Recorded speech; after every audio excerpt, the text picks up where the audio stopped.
Hello. How's everybody doing? So, first of all, I want everybody to understand I am not Wale. Although I do have Wale's mic. And I've got to give it back to him after I say hi to you guys. Has everybody had a good session here today? Right? Now, I understand that you spent time with the true star of the Obama household, the First Lady of the United States.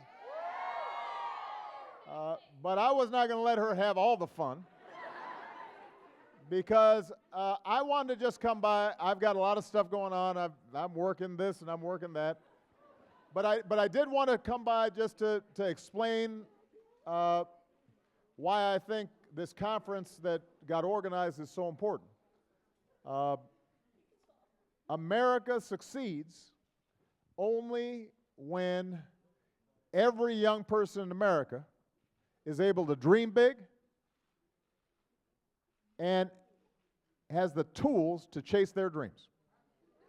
And you know, if there's one thing that's always set America apart, it's been the idea that no matter what you look like, where you come from, how you started out, what your first name was, last name, what religion you were, what ethnicity, that if you worked hard, you can make it. And you know, we haven't always met that ideal, but that's always been the goal. That's what unified us as a nation. And the intention here at Beating the Odds Summit is just to remind all of us that even when times look tough, and even though there are very real frustrations out there in terms of inequality and racism, and there are barriers that are put in place that need to be torn down but haven't gotten torn down yet, and sexism and folks who are bullying our LGBT brothers and sisters. Even though those are real problems, this is still a nation of opportunity.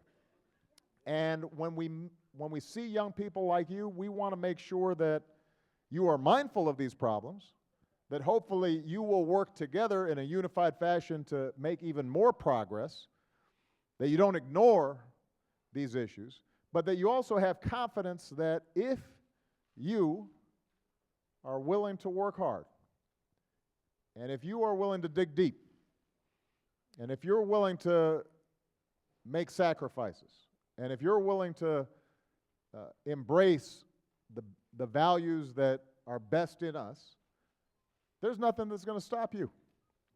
And you've got to set your bar high. So if you're already doing well in school, you can do better.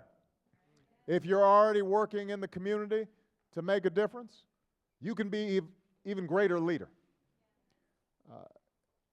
You know, there's never been a time in human history where there's more possibility. And you're a generation that, because of that camera that you got and the phone, and because of all that, you have the world at your fingertips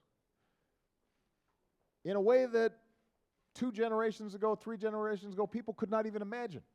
You've got more information in that little thing than what used to be the world's greatest libraries.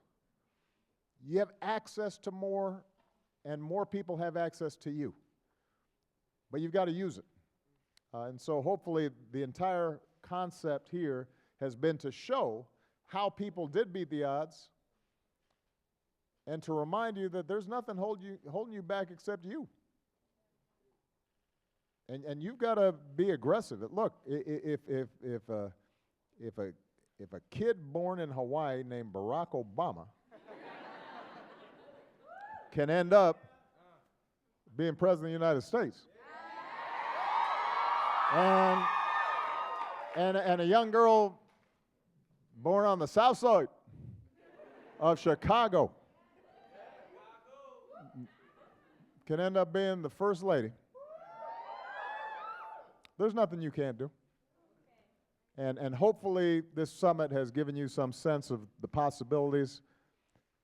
And also, hopefully, it's given you some relationships and some networks that you can now tap. Because not only do I expect out of you individual success, but I also expect you to work together to bring about some collective success. Don't buy into the notion that your life's purpose is just about you. Because there are a lot of folks who had even less advantages than you did, and you've got to be willing to reach back and bring them along. All right? All right. Thank you, everybody. I've got to go give the mic back so the main attraction can come back out here. My rapping skills are terrible.